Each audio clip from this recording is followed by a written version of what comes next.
Hey guys, what's going on? This is Shaun of the Dead here. As most of you probably already know, um, the Obama has talked about this executive order. I mean, it's kind of been blowing up YouTube.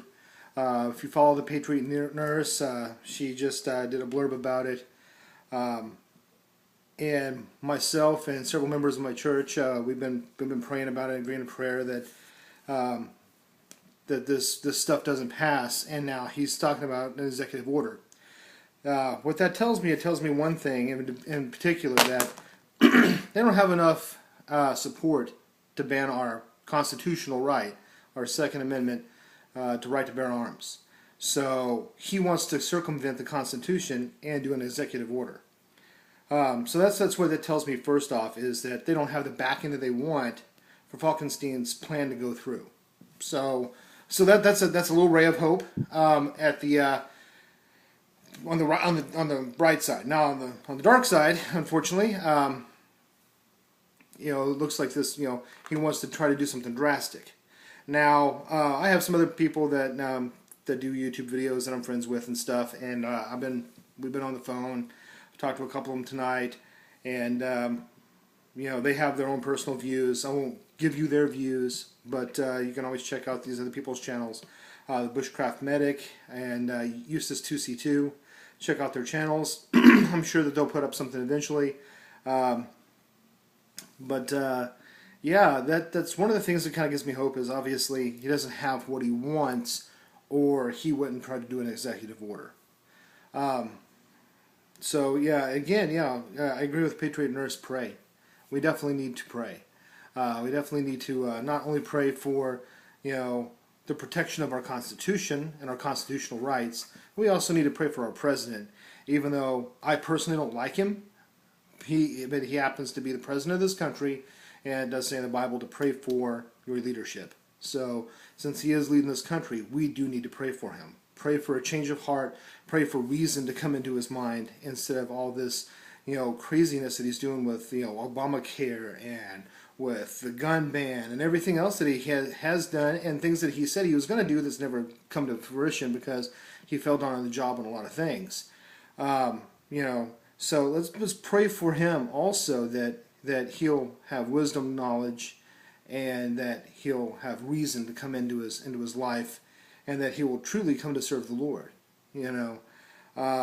So let's pray for him. Okay, that's one of the things we do need to do.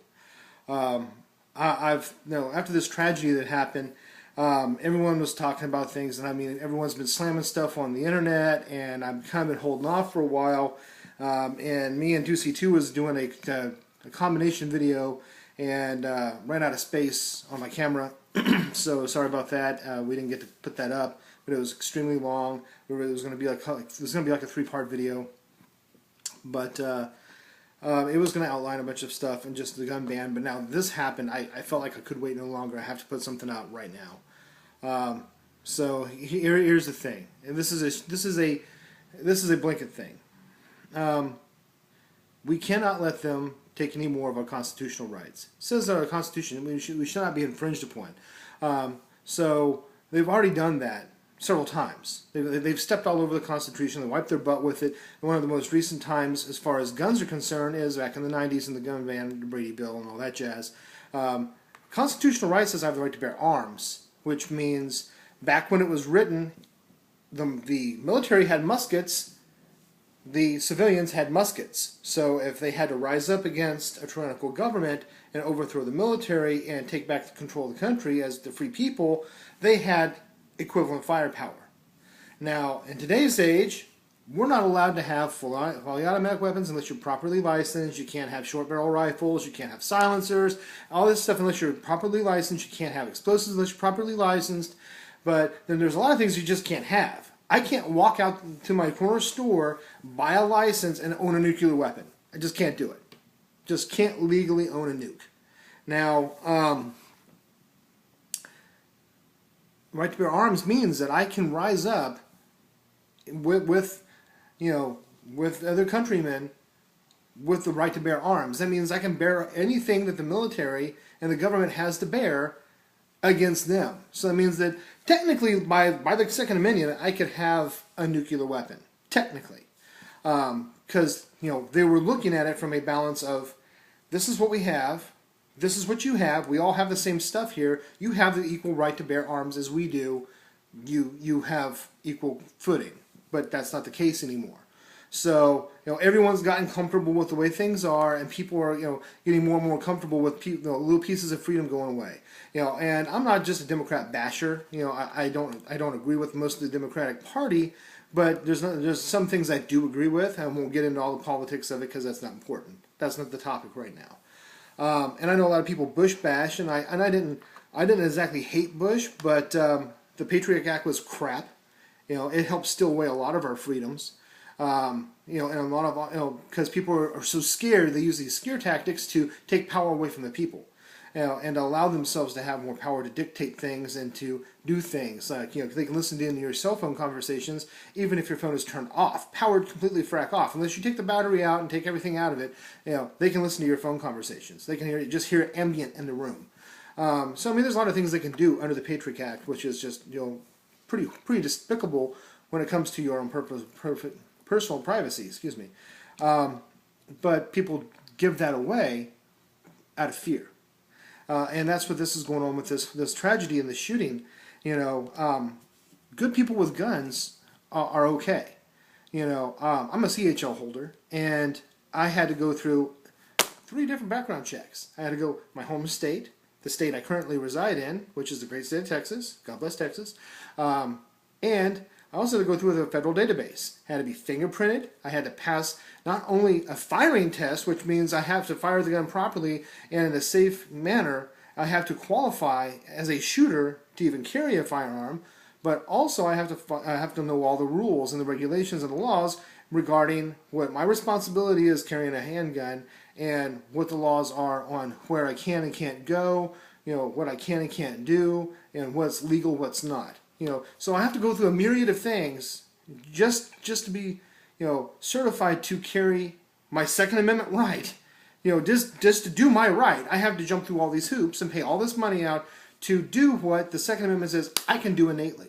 Okay, so we're already capitulating to them on a lot of levels. Theoretically, by the Second Amendment, I should be able to strap on an AR-15 or an AK-47 or an M4 fully automatic select fire firearm across my chest in a sling and walk down the street in the middle of the day, and no one should be able to infringe upon that because of the Second Amendment. But that's not the way that everything is going now towards these days. People get offended if you have open carry. There's certain open carry states, God bless you guys, and there's other places that haven't quite conformed yet. Come on, Texas, you got to get on the ball here. Oklahoma's doing it. Why can't we? And there's a lot of things like that. With all that being said, now here's a shout out that I have to do. I notice I'm wearing my sheepdog tonight because I'm a civilian sheepdog. I believe in the thing of wolves, dog, and sheep. The wolves is the general populace. They just kind of follow each other around and go bah. In the Bible it says we are of sheep. It means that we follow the leader. People move as herds. People follow the pack. And right now, people get scared, and when sheep get scared, they run. They kind of trample them off. It's like a little stampede. So they need a sheepdog to protect them and corral them in, slow them down, chill them out. So that's what police officers are. Those are sheepdog. That's what your EMTs are. That's what your military is. Your National Guard. Your SWAT teams. Your regulated, realistic militias. Not these fringe groups that are extremists, that are like hate groups. Not them quacks and whack jobs, but real militia that go out and do community service, and they go and they offer themselves up to the National Guard, and most of them are former servicemen and women themselves. Those are sheepdog. Those are people that are willing to give up their time and their efforts to go through and help things out. Now, I need to speak to the ATF, FBI, CIA, all the guys, police officers, and especially, last but most certainly not least, our military forces. Military, men and women of the armed services, you swore an oath to the Constitution. You didn't swear an oath to the President. You didn't swear an oath to Congress. You swore an oath to the Constitution. to uphold the Constitution and our constitutional rights. And what are they trying to do? They're trying to take those constitutions away. So people will go, well, if you don't do what they say, then you're breaking the rules, and they're going to have to come after you, and blah blah blah. Hey, it's a constitutional right is a constitutional right. It means it cannot be infringed on. Right now I'm using my First Amendment. I'm using freedom of speech. I'm speaking to you now in a clear, concise manner. I'm not hate mongering. I don't hate anybody like that. Hate is a pretty strong word, and in this day and age, people use words that don't mean exactly what they really mean. Because like people will say, "Oh, I love this outfit," or "I love this thing," or "I love that thing," or "I hate this thing," "I hate that thing." Those are pretty extreme words. I like my firearms. I can't say that I am absolutely in love with them. Because love is a pretty powerful word. Hate is a pretty powerful word. I dislike a lot of things. I dislike our president, but I don't hate him. The hate is a pretty strong thing. That means that you loathe something to its core, that you would wish to destroy it. I don't wish to destroy I don't want to destroy the president. I just dislike him. I don't care for him as an individual. I think his policies are crap, and I think that he's very short-sighted. So hence, we need to pray for the man. That he grows closer to the Lord and starts to bring this country back to the right way where it should be, versus in the corrupt manner that it's going now. And it has been for quite some time. He's not the first. He's just the current. And most of them are pretty much puppet heads anyway. But unfortunately, this puppet head is following a pretty bad agenda. And then to all the other people out there that are not necessarily gun lovers, let me talk to you guys for a second. Right now, they're coming after us. What if they say, "Oh, now you can't have internet"? That's coming up next. No, you can't. You can't have. Oh, you can have some internet. Let me rephrase. But you can't go to this site or that site or view this or view that or see this, because we want to stifle the information. People putting stuff like I am right now on YouTube that has different things. One of my buddies posted this big long diatribe on Facebook, and he was talking about all these things like dates and times and acts where people with firearms saved people's lives. Because they acted out of selflessness and they stopped mass shootings because they were armed. Not because the police showed up. You know what the police do? If they are there in time, then they are there to protect and serve. But let's be realistic. What's the response time? How many people has called 911 for something and you hear, "Thank you for calling 911, please hold, someone will be with you in a moment." 911 is an emergency number and I'm on hold? Really? So that means I'm left to my own defense. And if you disarm our people, then who's going to defend me if I can't defend myself? So and if they come into your home and they try to take your weapons from you because they're trying to do some act, well, that's theft. Am I not allowed to defend myself against a thief trying to take my stuff without my permission? Without compensation? Am I not allowed to defend myself in that situation? Technically, by what they're saying, no. But by what I'm saying, yes. I most certainly should be able to defend myself. So, there's a lot of things you have to think about when it comes to this. And I'm almost at the end of this video. I'm going to probably have to do a part 2 to this because there's just too much content to not move forward with it. So let me go ahead and cut this short for now and go ahead and check out part 2.